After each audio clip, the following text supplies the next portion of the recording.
IPL 2026 ఐదో మ్యాచ్లో Lucknow Super Giants మరియు ఢిల్లీ క్యాపిటల్స్ ఈ రెండు జట్లు తలపడబోతున్నాయి.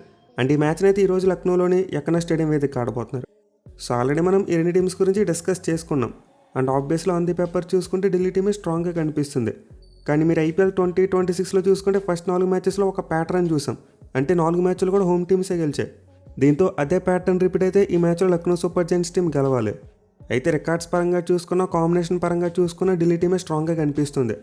సో రెండు జట్ల మధ్య హెడ్ స్టాట్స్ చూసుకుంటే ఇప్పటివరకు మొత్తం 7 మ్యాచ్లో తలపడ్డారు. అండ్ 7 మ్యాచ్లో డీసీ టీం 4 మ్యాచ్లు గెలిస్తే లక్నో టీం 3 మ్యాచ్లు గెలిచింది. అయితే ఈ రెండు జట్ల మధ్య చివరిగా జరిగిన 5 మ్యాచ్లో చూసుకుంటే 4 మ్యాచ్లు ఢిల్లీ వాళ్ళే గెలిచారు. అది కూడా ఆన్ ది ట్రాట్, అంటే వరుస పెట్టి గెలిచారు. సో లాస్ట్ ఇయర్స్లో ఈ రెండు జట్ల మధ్య జరిగిన అన్ని మ్యాచ్లు కూడా డీసీ వాళ్ళే గెలిచారు. మీలా గెలవడం కూడా చాలా డామినేట్ చేసి గెలిచారు. ఈవెన్ ఈ మ్యాచ్ ఆడిపోయి యకనా స్టేడియంలో చూసుకున్న ఢిల్లీ టీం అప్పర్ హ్యాండ్ కనిపిస్తుంది. 3 మ్యాచ్లు ఆడితే 2 డీసీ వాళ్ళు గెలిచారు, లక్నో టీం ఒకటే గెలిచింది.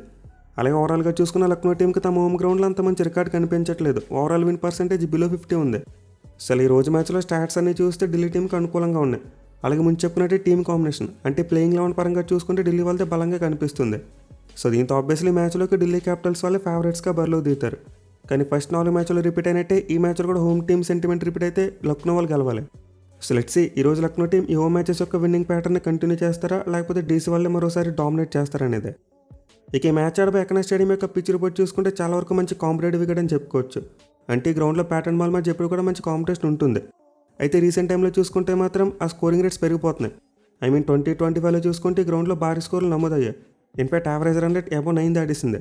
అయితే గతంలో చూసుకుంటే ఈ గ్రౌండ్లో అంత భారీ స్కోర్లు వచ్చేవి కాదు. సో దీనికి రీజన్ ఏంటంటే ఈ గ్రౌండ్లో పిచెస్ని రెనోవేట్ చేశారు. మళ్ళీ రెడ్ సాల్ పిచెస్ని ఎక్కువగా యూజ్ చేయడం మొదలు పెట్టారు. అండ్ ఈ మ్యాచ్ చూసుకుని ఒక రెడ్ సాల్ వికెట్ని వాడతారంట, pitch number 4. So last year pitch మీద యావరేజ్ స్కోర్ చూసుకుంటే 187 రన్స్గా ఉంది. దీంతో మనం ఈ మ్యాచ్లో కూడా మంచి హై స్కోరింగ్ ఏమైనా ఎక్స్పెక్ట్ చేయవచ్చు. పర్టికులర్గా లక్నో టీం దగ్గర మంచి పవర్ హిట్టింగ్ బ్యాట్స్మెన్ ఉన్నారు. వేరే డీసీ టీం దగ్గర చూసుకున్న మంచి క్వాలిటీ ప్లేయర్స్ ఉన్నారు.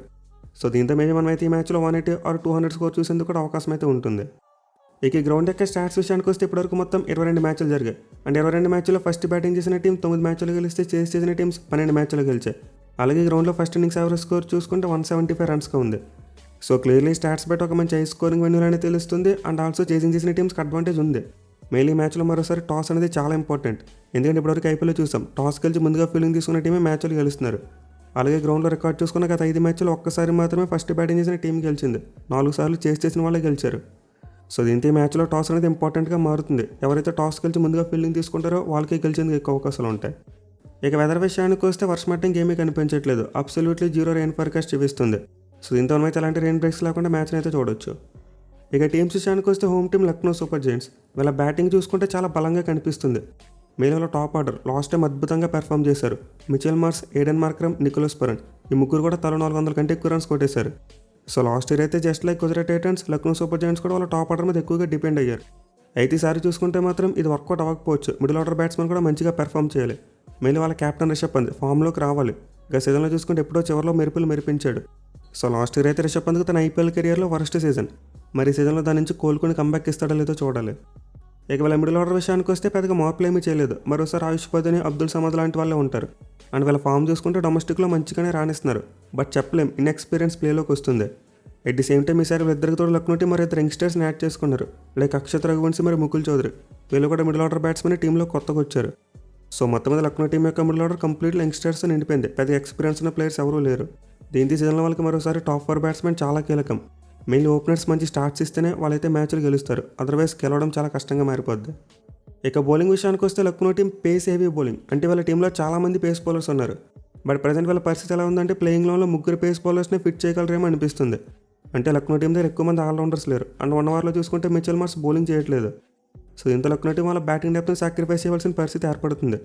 అంటే టీంకి 4 పేసర్స్ కావాలంటే షాబాజ్ అహ్మద్ని డ్రాప్ చేయాలి, వేరే ఆప్షన్ లేదు. వాళ్ళైతే మోస్ట్ లైక్లీ షమి, మయాంక్ యాదవ్, ఎండ్రిక్ నోకి, అలాగే అవేష్ ఖాన్ ఈ 4 ఆడించవచ్చు. లేదు మాకు బ్యాటింగ్ డెప్త్ కావాలనుకుంటే మాత్రం లక్నో టీం షాబాజ్ అహ్మద్ని ఆడించాలి. కానీ ఈ టైంలో చూసుకుంటే వాళ్ళకి సీమ్ బౌలింగ్ ఆప్షన్ తగ్గిపోద్ది. 3 పేసర్స్ని ఆడించుకోవాలి. మోస్ట్ లైక్లీ షమి, మయాంక్ మరి ఎండ్రిక్ నోకియా వీళ్ళు 3 ఆడొచ్చు. అండ్ జెన్యున్ స్పిన్నర్గా చూసుకుంటే దిగ్వేష్ రాతి ఆడతాడు. సో లాస్ట్ టైం లక్నో టీంకి పేస్ బౌలింగ్ అంతలా క్లిక్ అవ్వలేదు. మెయిన్ యంగ్స్టర్స్ ఎక్కువైపోయారు. కానీ ఈసారి మాత్రం షమి మరియు నోకియా లాంటి ఎక్స్పీరియన్స్ ఉన్న ప్లేయర్స్ని తీసుకొచ్చారు. దీంతో వాళ్ళు ఏమైనా క్లిక్ అయితే లక్నో టీం యొక్క బౌలింగ్ కంబ్యాక్ ఇవ్వడానికి అవకాశం ఉంటుంది. బట్ అయినా వాళ్ళకి ఆల్రౌండర్స్ లేకపోవడం వల్ల బ్యాటింగ్ డెప్త్ మీద కాంప్రమైజ్ అవ్వాలి. వాళ్ళకి కావాలనుకుంటే రెండో spin bowling option Aiden Markram ఉన్నాడు. ఈవెన్ ఆయుష్ పదని కూడా బౌలింగ్ చేస్తాడు. బట్ ఇష్యూ ఏంటంటే నలుగురు జెన్యున్ పేసర్స్ని ఆడిస్తే వాళ్ళ బ్యాటింగ్ డెప్త్ తగ్గిపోద్ది, నెంబర్ 7 వరకే ఉంటుంది. సో ఈ మ్యాచ్ కోసం లక్నో టీం యొక్క ప్రాబబుల్ ప్లేయింగ్ లోన్ చూసుకుంటే ఓపెనర్స్గా మిచెల్ మార్ష్ మరి ఏడెన్ మార్క్రమ్ వీళ్ళిద్దరూ బరిలో దిగుతారు. అంటే నెంబర్ 3లో నికోలస్ పురాన్, నెంబర్ 4లో రిషబ్ పంత్, నెంబర్ 5లో ఆయుష్ పదోని, నెంబర్ 6లో అబ్దుల్ సమద్, నెంబర్ 7లో అక్షత్ రఘువంశీ, నెంబర్ 8లో షాబాజ్ అహ్మద్ ఆర్ అవేష్ ఖాన్, నెంబర్ 9లో మహమ్మద్ షమి, నెంబర్ 10లో మయాంక్ యాదవ్, నెంబర్ 11లో దిగ్వేష్ రాతి, మరి ఇంపాక్ట్ ప్లేయర్గా ఎండ్రిక్ నోకి ఆడేందుకు అవకాశాలు కనిపిస్తున్నాయి. సో ఈ ప్లేయింగ్ లోన్లో చూసుకుంటే లక్నో టీం వాళ్ళ బ్యాటింగ్ ఆర్డర్ని కూడా మార్చొచ్చు. అంటే పంత్ని 1 డౌన్లో ఆడించేందుకు ఛాన్స్ ఉంటుంది. ఎందుకంటే లాస్ట్ ఇయర్ పంత్ సెంచరీ కొట్టింది 1 డౌన్లో ఆడినప్పుడే. అట్ ది సేమ్ టైం వాళ్ళకి బౌలింగ్లో చూసుకుంటే అందరూ ఫిట్గా ఉన్నారంట. అంటే మయాంక్ యాదవ్ మరి మోషన్ ఖాన్ లాంటి వాళ్ళు కూడా ఫుల్ ఫిట్నెస్ సాధించారు. దీంతో లక్నో టీం కావాలనుకుంటే ఇండియన్ పేసర్స్ విషయంలో రొటేషన్ కూడా చేసుకోవచ్చు. మీరు లెఫ్ట్ ఆర్మ్ వెరైటీ కోసం నెంబర్ 8లో మోషన్ ఖాన్ కూడా ఆడించవచ్చు. సో లక్నో టీంకి అయితే పేస్ బౌలింగ్ విషయంలో చాలా ఆప్షన్స్ ఉన్నాయి. బట్ ప్లేయింగ్ లోన్లో ఎక్కువ మంది పేసర్స్ని అకామిడేట్ చేయడానికి వాళ్ళకి అవకాశం లేదు. ఇక ఢిల్లీ క్యాపిటల్స్ టీం విషయానికి వస్తే వీళ్ళు లాస్ట్ టైంతో కంపేర్ చేసుకుంటే బెటర్ క్లారిటీతో వస్తున్నారు. మీరు రాహుల్ని ఓపెనర్గా ఆడిస్తామని చెప్పి ముందే ఫిక్స్ అయిపోయారు. దీంతో ఈ సీజన్లో అతని మైండ్ సెట్ క్లియర్గా ఉంటుంది. At the same time Delhi team ఈసారి మిడిల్ ఆర్డర్ని మరింత స్ట్రెంథన్ చేసుకున్నారు. మళ్ళీ అలాంటి ఎక్స్పీరియన్స్ ఉన్న ప్లేయర్ని తెచ్చుకున్నారు. సో ప్రజెంట్ అయితే డీసీ యొక్క బ్యాటింగ్ రేట్ మంచి సాలిడ్గా కనిపిస్తుంది. మెయిన్లీ క్లాస్ ప్లేయర్స్ ఎక్కువ ఉన్నారు. ఎట్ ది సేమ్ టైం ఈ సీజన్ కోసం అయితే ఓపెనింగ్ కాంబినేషన్ కూడా ఇంప్రూవ్ చేసుకోబోతున్నారు. లాస్ట్ టైం డీసీ టీంకి ఓపెనింగ్ కాంబినేషన్ బిగ్గెస్ట్ ప్రాబ్లంగా కనిపించింది. జేఎఫ్ఎం అనుకున్న స్థాయిలో పెర్ఫామ్ చేయలేదు. కానీ ఈ సీజన్ కోసం మాత్రం డీసీ టీం దగ్గర అభిషేక్ పోరెల్, పాతుమ్ నిశాంక, అలాగే పృథ్వీ షా ఇలాంటి క్వాలిటీ ఓపెనింగ్ బ్యాట్స్మెన్ అయితే టీంలో పెట్టుకున్నారు. సో వీరిలో చూసుకుంటే పాతుమ్ నిశాంక్ ఎక్కువగా నెట్స్లో ప్రాక్టీస్ చేశారంట. దీంతో రాహుల్ మరియు నిశాంక్ కలిసి ఓపెనింగ్ చేసేందుకు అవకాశం ఉంటుంది. లేదు ఢిల్లీ టీంకి 2 ఫారెన్ పేస్ బౌలర్ని ఆడించుకోవాలని ఉంటే మాత్రం ఓపెనర్గా పృథ్వీ షా లేదా అభిషేక్ పోరెల్ ఇద్దరు ఒకరు ఆడతారు. ఇక 1 డౌన్లో చూసుకుంటే నితీష్ రాణా లాంటి క్వాలిటీ ప్లేయర్ని తీసుకొచ్చారు. అంటే ఇతను డొమెస్టిక్లో మంచిగానే పెర్ఫామ్ చేశాడు. ఇక తర్వాత మిడిల్ ఆర్డర్ చూసుకుంటే చాలా స్ట్రాంగ్గా కనిపిస్తుంది. స్టబ్స్, అక్షర్ పటేల్, మిల్లర్, అలాగే అశుతోష్ శర్మ, ఈవెన్ విప్రజనకం కూడా మంచిగా బ్యాటింగ్ చేయగలడు. సో డీసీ టీం యొక్క బ్యాటింగ్ అయితే మంచి సాలిడ్గానే కనిపిస్తుంది. అయితే బౌలింగ్లో చూసుకుంటే మాత్రం వాళ్ళకి స్టార్టింగ్ మ్యాచెస్ కోసం మిచెల్ స్టార్క్ అందుబాటులో లేడు. దీంతో డీసీ టీం వాళ్ళ బ్యాకప్ ప్లేయర్స్ని యూజ్ చేసుకోవాలి. అయితే ముందు చెప్పినట్టు వాళ్ళిద్దరు ఫారెన్ పేస్ బౌలర్స్ని ఆడించాలంటే పాతుమ్ నిశాంక్ని డ్రాప్ చేయాలి. మెయిన్ వాళ్ళ దగ్గర లుంగింగిడి మరియు దుష్మంత చమీరా ఇద్దరు టాల్ పేస్ బౌలర్స్ ఉన్నారు. సో ఇద్దరు ఆడించుకోవాలంటే వాళ్ళు ఓపెనర్కి ఇండియన్ ప్లేయర్ని పెట్టుకోవాలి. లేదు మేము మిచెల్ స్టార్క్ ప్లేస్లో లెఫ్ట్ ఆర్మ్ పేసర్గా నట్టు నాటిస్తామంటే ఒక ఫారెన్ సైమర్ సరిపోతాడు. అందరు 3 సింబలర్గా చూసుకుంటే ఆకిబ్ నబీ ఆప్షన్లో చాలా పెద్ద అమౌంట్ పెట్టుకున్నారు. సో ఇలా డీసీ టీం దగ్గర అయితే మంచి డీసెంట్ పేస్ అటాక్ కనిపిస్తుంది. బట్ వాళ్ళ స్ట్రెంత్ మాత్రం స్పిన్ బౌలింగే. కుల్దీప్ యాదవ్, అక్షర్ పటేల్ అండ్ విప్రాజ్ నిగమ్ ముగ్గురు కూడా చాలా క్వాలిటీ స్పిన్నర్స్. మళ్ళీ ఆడేది T20లో చూసుకుంటే అక్షర్ పటేల్ బౌలింగ్ చాలా ఇంప్రూవ్ అయింది. బట్ ఎనివే ఢిల్లీ టీం కూడా సేమ్ లక్నో టీం కూడా ప్రాబ్లం ఉంది. అంటే వాళ్ళ దగ్గర కూడా సరైన పేస్ ఆల్రౌండర్స్ లేరు.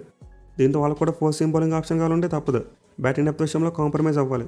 అంటే విప్రాజ్ నిగమ్ ప్లేస్లో వాళ్ళైతే ముఖేష్ కుమార్ని తీసుకురావచ్చు. But anyway unlike Lucknow team DC టీంకి స్ట్రెంత్ ఏంటంటే వాళ్ళకున్న 3 స్పిన్నర్స్ కూడా చాలా మంచిగా వేస్తారు. దీంతో వాళ్ళ దగ్గర 3 పేస్ బౌలింగ్ ఆప్షన్స్ ఉన్నా సరే మేనేజ్ చేసేయచ్చు. కానీ లక్నో టీం యొక్క స్పిన్నర్స్ డీసీ టీం స్పిన్నర్స్ అంత స్ట్రాంగ్ కాదు. దీనివల్ల వాళ్ళకి 4 సీమ్ బౌలింగ్ ఆప్షన్ అవసరం పడుతుంది.